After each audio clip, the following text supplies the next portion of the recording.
টুনি, আমাকে তো কেউ একটা কাজও দিল না। এখন আমি কি করব কিছুই যে বুঝতে পারছি না।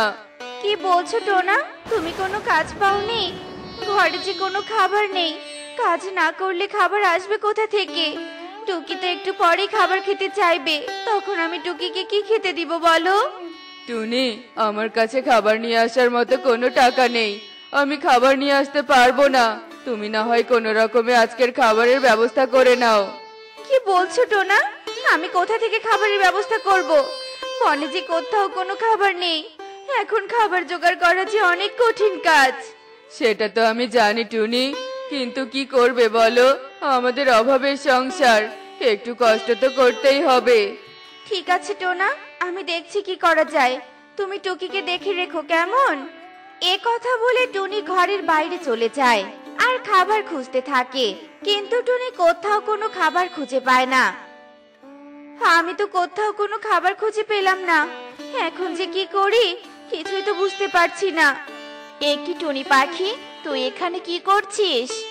দিদি, আমি এখানে খাবার খুঁজতে এসেছিলাম, কিন্তু কোথাও তো খাবারই পেলাম না। ও আচ্ছা, এই ব্যাপার। তুই কোনো চিন্তা করিস না টুনি পাখি, আমি তোকে কিছু খাবার দিয়ে দিব। তুই আমার সাথে আমার ঘরে আয়। কি বলছো দিদি, তুমি আমাকে খাবার দিবে? তা কি করে হয়? কেন হয় না টুনি, তুই তো আমার ছোট বোনের মতো। তোরই অভাবের দিনে আমি তোকে একটু সাহায্য করতেই পারি। এখন তুই কথা না বাড়িয়ে আয় দেখি আমার সাথে। এরপর টুনি মালতীর বাড়িতে চলে যায় আর মালতী টুনিকে কিছু ফল ও খাবার দেয়। দিদি, তোমাকে অনেক ধন্যবাদ আমাকে সাহায্য করার জন্য। তোমার এই ঋণ আমি কখনো ভুলবো না দিদি। হয়েছে, আমাকে আর ধন্যবাদ দিতে হবে না। তোর যদি কখনো কোনো সাহায্যের দরকার হয় তবে তুই আমার কাছে আসিস, আমি তোকে সাহায্য করব। আচ্ছা ঠিক আছে দিদি, এবার আমি আসি। এরপর টুনি ফল ও খাবার নিয়ে বাড়িতে চলে আসে আর টোনা টুনিকে বলতে থাকে, টুনি, তুমি এসেছো?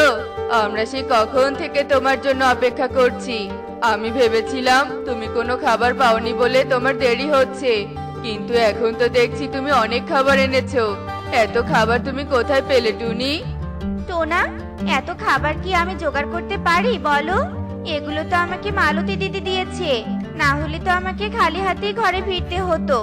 যাই হোক, এসব কথা বাদ দাও। হ্যাঁ বাবা, এসব কথা এখন বাদ দাও তো, আমার প্রচন্ড খিদে পেয়েছে। মা, তুমি আমাকে খেতে দাও দেখি। আমি আর খিদের জ্বালা সহ্য করতে পারছি না, দাও খেতে দাও। এরপর টুনি টুকিকে খাবার খেতে দেয় এবং টোনা ও টুনি খাবার খেয়ে নেয়। এভাবেই বেশ কিছুদিন কেটে যায়। আর একদিন বনে প্রচন্ড বৃষ্টি শুরু হয়ে যায়। তখন টুকি টুনিকে বলতে থাকে, মা ও মা, বাইরে কি সুন্দর বৃষ্টি হচ্ছে। আমার বৃষ্টিতে ভিজতে ভীষণ ইচ্ছে করছে। আমি একটু বৃষ্টিতে ভিজি না মা? না রে মা, বৃষ্টিতে ভিজে যাবে না। বৃষ্টিতে ভিজলে যে তুই অসুস্থ হয়ে পড়বি। মা, একটু ভিজলে কিছু হবে না, তুমি শুধু শুধু চিন্তা করছো। আমাকে একটু বৃষ্টিতে ভিজতে দাও না মা, তুমি আর না করো না মা। আচ্ছা আচ্ছা ঠিক আছে, তুই যখন এত করে বায়না করছিস তখন তোকে আর না করব না। তবে বেশিক্ষণ যেন তোকে বৃষ্টিতে ভিজতে না দেখি, এই বলে দিলাম। এরপর টুকি বৃষ্টিতে ভিজতে শুরু করে আর বৃষ্টিতে ভিজতে ভিজতে টুকি বনের দিকে যায় আর সেখানে গিয়ে টুকি একটা ময়ূরের ছানাকে দেখতে পায়। কে তুমি কোথা থেকে এসেছো? তোমাকে তো আগে এ বনে দেখিনি, তবে কি তুমি এ বনে নতুন এসেছো?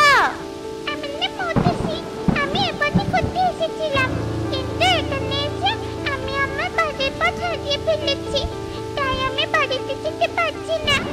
কিন্তু তুমি যদি বৃষ্টিতে এভাবে ভিজতে থাকো তবে তো তুমি অসুস্থ হয়ে পড়বে। আমি বলি কি, তুমি আমার সাথে আমার বাড়িতে চলো। তুমি যতক্ষণ পর্যন্ত তোমার বাড়ি খুঁজে না পাচ্ছ ততক্ষণ তুমি আমার বাড়িতেই থেকো, কেমন? কি বলছো, আমি তোমার বাড়িতে থাকবো? হ্যাঁ, তুমি আমার বাড়িতে থাকবে। এরপর টুকি মৌটুসিকে তার বাড়িতে নিয়ে আসে। মা টুকি, তুই সাথে করে কাকে নিয়ে এসেছিস? মা, ওর নাম মৌটুসি। আমি ওকে বনে পেয়েছি। বনে পেয়েছিস মানে? আমাকে সবটা খুলে বল দেখি। এরপর টুকি টুনিকে সব কথা খুলে বলে। আর সব শুনে টুনি বলতে থাকে, মা মৌটুসি, তুমি কোনো চিন্তা করো না, আমি তোমাকে তোমার বাড়িতে পৌঁছে দিয়ে আসবো। সত্যি বলছো মাসি?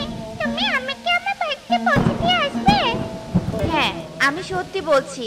কিন্তু তুমি কি বলতে পারবে তুমি কোন বনে ছিলে, বা তোমার বাড়ি দেখতে কেমন ছিল? তুমি যদি বলতে পারো তবে তোমাকে যত তাড়াতাড়ি সম্ভব তোমার বাড়িতে পৌঁছে দিতে পারবো। মাসি, আমি কোন বনে থাকি তা তো বলতে পারবো না, তবে আমি পানিতে থাকা একটা সোনার বাড়িতে থাকি। ওই বাড়িতে আমার মা আমার সাথে থাকে। আচ্ছা ঠিক আছে, বৃষ্টি থেমে গেলে আমি তোমাকে তোমার মায়ের কাছে পৌঁছে দেওয়ার ব্যবস্থা করব। মা, তুমি মৌটুসিকে কিছু খেতে দাও, ও তো অনেকক্ষণ থেকে কিচ্ছু খায়নি।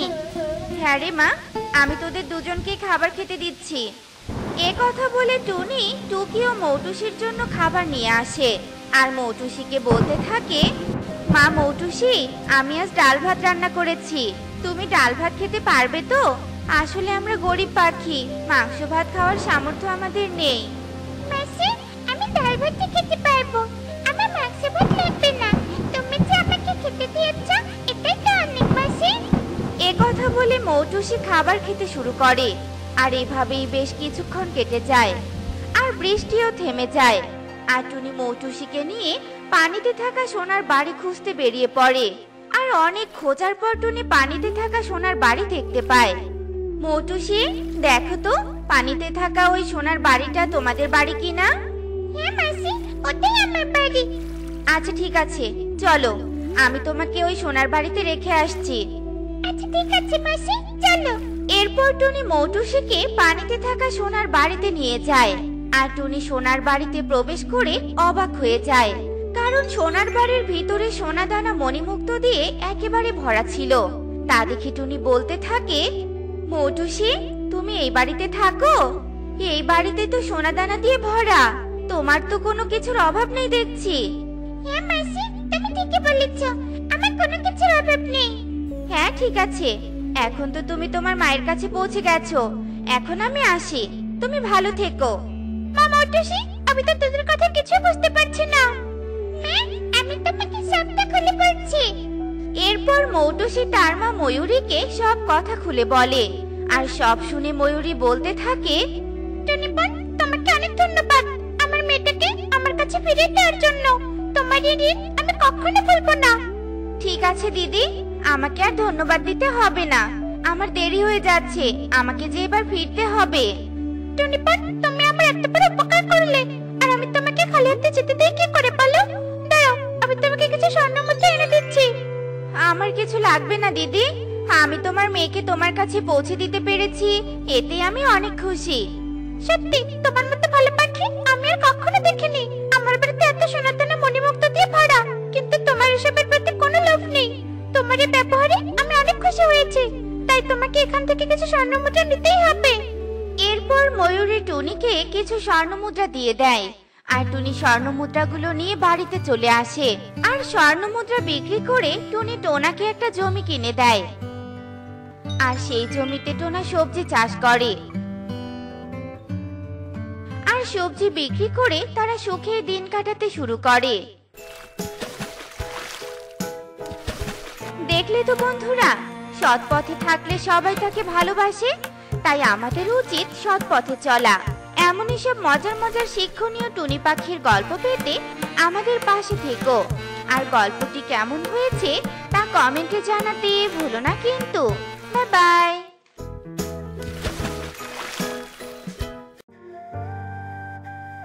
কাকুলি, এই কাকুলি, কোথায় তুমি? কোনো সারা শব্দ পাচ্ছি না কেন? কাকুলি, এই কাকুলি। কি ব্যাপার, কালু দাদা এভাবে চিৎকার করছে কেন? কাকুলি দিদি যে বাসায় নেই সেটা কি কালু দাদা জানে না? কাকুলি, এই কাকুলি, সকাল সকাল কোথায় চলে গেল আমার বউটা? কাকুলি দিদি তো বাপের বাড়ি চলে গেছে কালু দাদা, তুমি সে কথা জানো না নাকি? না তো, আমাকে তো কাকুলি কিচ্ছু বলেনি। আমি তো এতক্ষণ ঘুমাচ্ছিলাম। তোমাকে কিছু বলে গিয়েছে টুনি?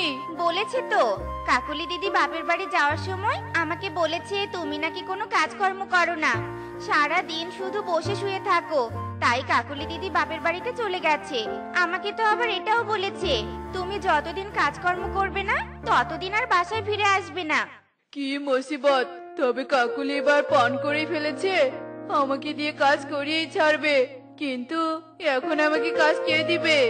কে কাজ দিবে সে চিন্তা না করে তুমি না হয় একবার পাখি প্রধানের কাছে যাও, তাতে যদি একটা সুবিধা হয়। তুমি আর দেরি করো না, বুঝলে? এটাই এখন একমাত্র পথ। তবে যাই দেখি প্রধান মশাইয়ের কাছে। যদিও বা সকালে ঘুম থেকে উঠে চা না খেলে আমার মাথা কাজ করে না। বদমাস বউ বাপের বাড়ি গিয়েছে ভালো কথা, আমার জন্য তো চা আর জলখাবার বানিয়ে রেখে যেতে পারতো। এভাবেই বকবক করতে করতে কালুকাক উড়াল দেয়। আর কাজের চিন্তা করতে করতে কালুকাক পাখি প্রধান ঈগলের কাছে যায়। সেখানে টোনাও উপস্থিত ছিল। আপনি তো শুনলেন সবটা প্রধান মশাই, আপনি একটা ব্যবস্থা করুন, নয়তো একদিন আমরা সবাই বিপদে পড়বো। ঠিক আছে টোনা, আমি দেখি কি করা যায়। তবে তুই আমাকে খবরটা দিয়ে বড্ড উপকার করলি। শুধু আপনার জন্য নয় প্রধান মশাই, বনের সব পাখিদের মঙ্গলের কথা চিন্তা করে আমি আপনার কাছে এসেছি। আপনি জলদি একটা ব্যবস্থা করুন। আমি বরং আজ আসি, কেমন? চারদিকে শুধু বিপদ আর বিপদ। কালু, তুই আবার কি খবর নিয়ে এলি শুনি? আমি আমার দুঃখের খবর নিয়ে এলাম প্রধান মশাই। আমার যে একটা কাজ ভীষণ দরকার। কাজের সন্ধানে এসেছিস, ভালোই হলো। তোকে তবে একটা কাজ আমি দিতেই পারবো। শোন কালু, বনে নাকি কিছু চোর রাতের অন্ধকারে গাছ কেটে পাচার করছে। এভাবে যদি গাছ কাটা হয় তবে এই বন তো গাছ শূন্য হয়ে পড়বে, আর আমরা সবাই বিপদে পড়বো। তাই তুই বরং রাতে বন পাহারা দেওয়ার দায়িত্ব নে। রোজ রাতে তুই বন পাহারা দিবি, তার বিনিময়ে আমি তোকে মাসে 3000 টাকা দিব। দুবেলা খাবার আর থাকার জন্য নতুন একটা ঘরও দিব। তাই নাকি? তবে তো মন্দ হয় না। আমি বন পাহারা দেওয়ার কাজ করব প্রধান মশাই। যাক, তুই আমাকে চিন্তা মুক্ত করলি। তবে শোন, তুই কিন্তু ভালোভাবে বন পাহারা দিবি, কেউ যেন কোনোভাবে একটা গাছের ডালও কাটতে না পারে। আর শোন, তাতে যদি সিপাহীদের সাহায্য লাগে তবে তুই বলিস আমাকে। ঠিক আছে প্রধান মশাই, তবে আজ রাত থেকে আমি কাজে লেগে পড়বো। এ কথা বলে কালুকাক খুশি মনে চলে যায় আর মনের আনন্দে উঠতে উঠতে শ্বশুর বাড়িতে যায়। আর কাকুলিকে কাজ পাওয়ার ব্যাপারে সবটা খুলে বলে। কি সত্যি বলছো তুমি? তুমি সত্যি কাজ পেয়েছো?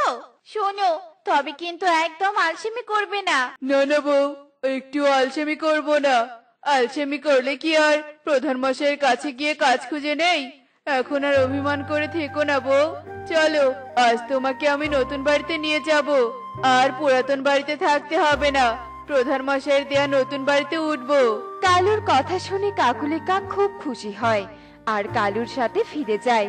কালু কাকুলিকে নিয়ে তাদের নতুন বাসায় যায়। আজ কিন্তু একদম আলসেমি করা যাবে না। যে করেই হোক এদিকের গাছগুলো সব কেটে ফেলতে হবে। আমি আলসেমি করি না। আলসেমি করিস তো তোরা? হয়েছে হয়েছে, থাক। এভাবে তর্ক করে আর সময় নষ্ট করিস না তো। জলদি জলদি গাছগুলো কেটে ফেল, তোদের জন্য তো আর রাতের অন্ধকার বসে থাকবে না। অন্ধকার বসে না থাকলেও আমি কিন্তু ঠিকই বসে আছি। কি ভেবেছিস তোরা রাতের অন্ধকারে তোরা গাছ কেটে বিক্রি করবি আর কেউ কিছু বুঝতে পারবে না? এ আবার কে রে? বলছি এভাবে আমাদের ওপর লাইট না মেরে নিজের চেহারাটা একটু দেখা। কে উদ্দেশ্যে এসেছিস সেটাও একটু শুনি। আরে পাগলা, আমি হলাম কালু কাক, আর আমি পাখি প্রধানের নির্দেশে বনের প্রহরী হিসেবে এসেছি। তোদের ধরিয়ে দেয়া এখন আমার বাঁ হাতের খেল। কি বলতে চাস তুই? তুই কি আমাদেরকে ভয় দেখাতে এসেছিস? না না, তোদের ভয় দেখাতে আসিনি।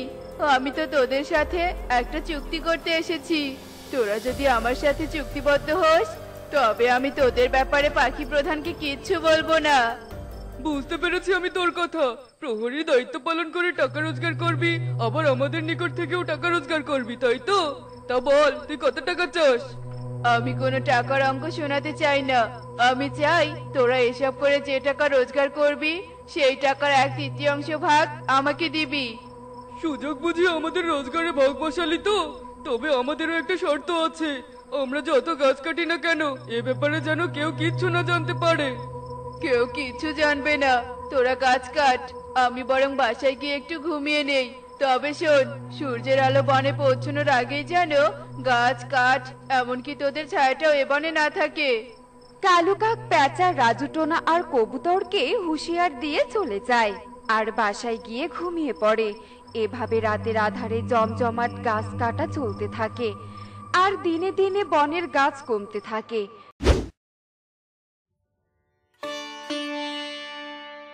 আহ, কি গরম! এই বনে এত গরম কেন? এ বনে তো গাছের পরিমাণও খুব কম। সাধারণত বনে তো গাছ এত কম থাকে না। এই বনে আসলে হয়েছেটা কি? আমাকে তো দেখতেই হচ্ছে ব্যাপারটা। আরে পরে তুমি হঠাৎ এ বনে? এসেছিলাম ঘুরতে, কিন্তু এ বনে যা গরম, তাতে তো মনে হচ্ছে ঘুরতেই পারবো না। তা প্রজাপতি, এই বনে এত গরম কেন? আর গাছের পরিমাণই বা এত কম কেন? সেটা তো আমরা বুঝতে পারছি না, অথচ এ বনের গাছ পাহারা দেওয়ার জন্য একটা প্রহরীও আছে। তবুও যে গাছ কেন কমছে বুঝতেই পারছি না। আচ্ছা, এই ব্যাপার।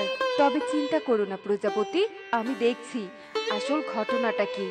এসব কথা বলে পড়ে সেখানেই একটি বড় আম গাছের ভেতরে লুকিয়ে পড়ে। আর রাত হতে গাছ কাটার ব্যাপারে সবটা গাছরূপী পরীর চোখের সামনে চলে আসে। ব্যবসা তো ভালোই চলছে, এবার তো আমার টাকার পরিমাণটাও বাড়িয়ে দিতে হবে। টাকা বাড়িয়েছিস মানে? দিন দিন কিন্তু তোর লোভের পরিমাণটাও বেড়েই চলেছে। আর লোভের শাস্তি দিতেই আমি এসেছি। আজ তোর বিচার হবে লোভী কালু কাক। এ কি, আম গাছ কথা বলছে? আবার আমার বিচার করবে? আম গাছের বিচার খুবই হাস্যকর। বোকা কাক, আম গাছের বিচার বলে তুচ্ছ করছিস? এবার দেখ তোর বিচার কে করে। এ কথা বলে পরে জাদু করে কালু কাককে ভস্ম করে দেয়। দেখলে তো বন্ধুরা, লোভের শাস্তি কত ভয়ঙ্কর হয়। এমনই সব মজার মজার শিক্ষণীয় টুনি পাখির গল্প দেখতে আমাদের সাথেই থেকো। আর গল্পগুলো কেমন হয়েছে তা কমেন্টে জানাতে ভুলো না কিন্তু। Bye bye.